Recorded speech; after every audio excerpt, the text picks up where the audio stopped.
Merci. Chair, Excellencies, distinguished delegates, ladies and gentlemen. In a year in which I was turned into a reluctant chronicler of genocide, I feel compelled to start by paying my respect to the victims and survivors of all genocides, past and present, including the Native Americans like the Lenape people, who are the original stewards of the land on which this institution stands. As Italian Holocaust survivor Primo Levi reminds us, it is amnesia of the past and the erasure of its victims that allows history to repeat itself.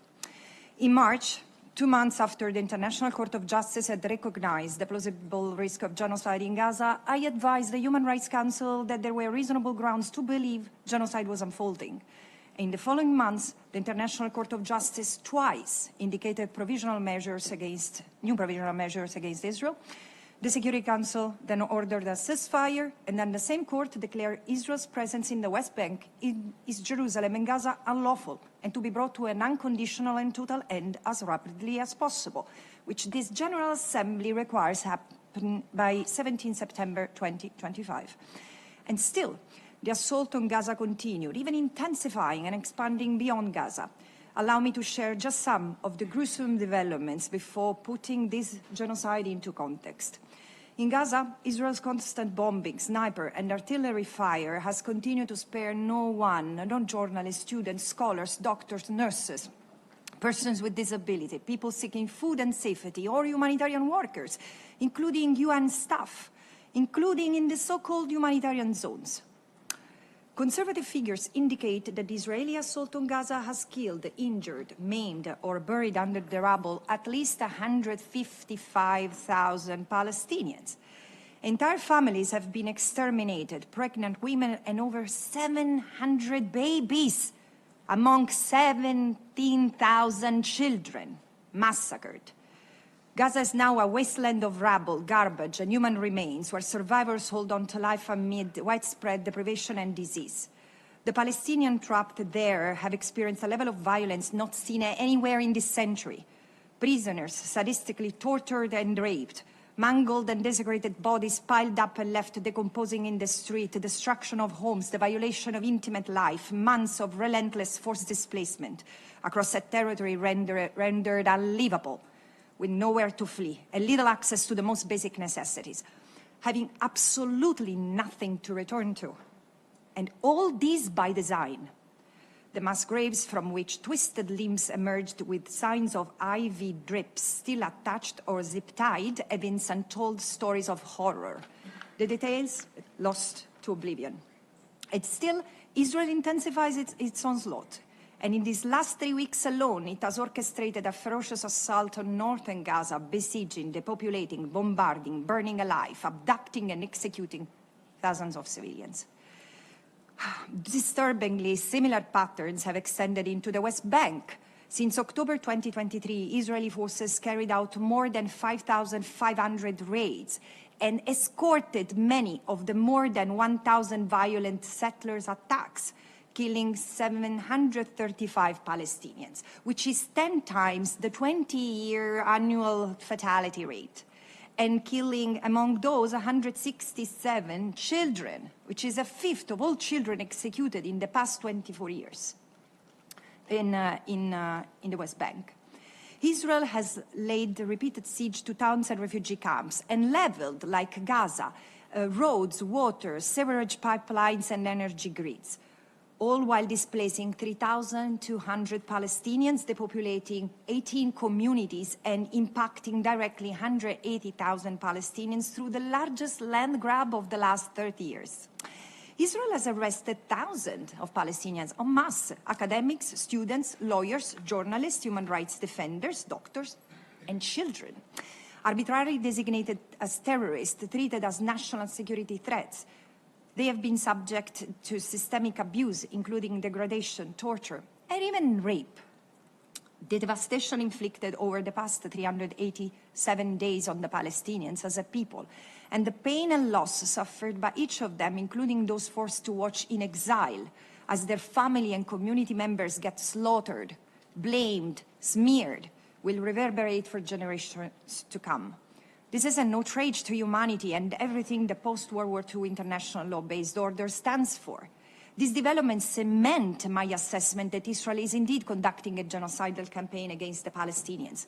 The crime of genocide consists of acts accompanied by an intent to destroy in whole or in part a national, ethnical, racial, or a religious group as such.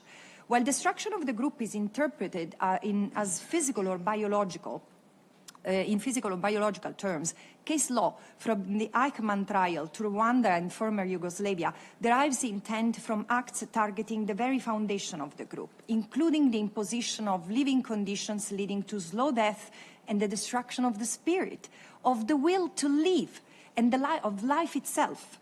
And when assessing intent, and especially state intent to destroy a group, we must remember that genocide is a process, not a single act, and it includes a plurality of acts and actors.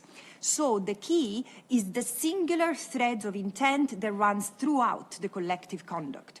And in line with the jurisprudence, my report assesses Israel's intent as a state to destroy the Palestinian people holistically through a triple lens approach, considering the totality of the Israeli conduct against the totality of the Palestinian people as such, across the totality of the Palestinian territory that Israel unlawfully occupies since 1967. The totality of the acts include all the crimes, from the genocidal incitement by Israeli leaders to destroy Gaza in its entirety, including to those purportedly aiming to liberate the hostages and eradicate Hamas, to each and every act that has been executed in pursuit of the unfolding destruction. The totality of the land includes the West Bank, East Jerusalem and Gaza, the land that Israel considers its own by divine design. Palestinians' legal and integral right being connected to that land, the totality of the Palestinian as such become marked as an unwanted encumbrance, the enemy, designated for cleansing, elimination, destruction. Who they are poses both an existential and legal threat to Israel. This holistic approach reveals a picture of genocidal intent, where the land is central to understand the intent that drives the state. An inherent conflict exists between Israel, who seeks to acquire more land, and the Palestinians, for whom the land is the basis of their existence. For the Palestinians, the land is not just a place where they live. Like any indigenous people, the land is who they are. And this is what orients the settler colonial state towards the need to eliminate the indigenous. This is the context of the settler colonial framework that has been guiding Israel's conduct in the occupied Palestinian territory since 1967. The continuous displacement, dispossession, subjugation, oppression made of a myriad of violations of every human right of norm applicable in armed conflict. And the brutal events of 7 October provided the impetus to advance toward the goal of a greater Israel, and plans were made, taking advantage of the fog of war. The profound trauma suffered by the Israelis on that day and the rage they experienced is totally understandable. And yet, deepening and building on a deep-rooted hostility toward the Palestinians calls for annihilation grew. In a manner reminiscent of other genocides, the ensuing vengeful atmosphere prepared the soldiers to become willing executioner of the heinous destruction required on them. And the last 12 months confirmed this collective dimension of the crime of genocide.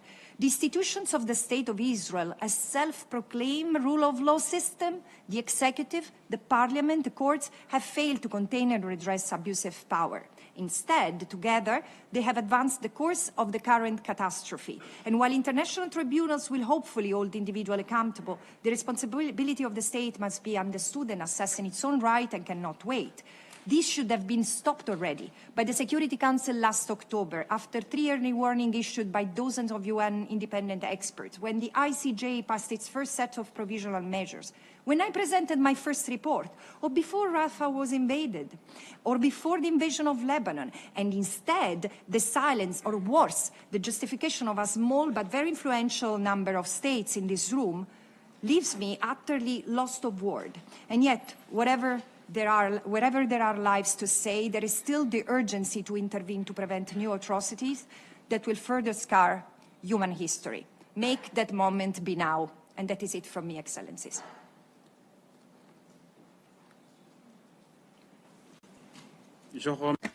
I thank the Special Rapporteur on the situation of human rights in the Palestinian territories occupied since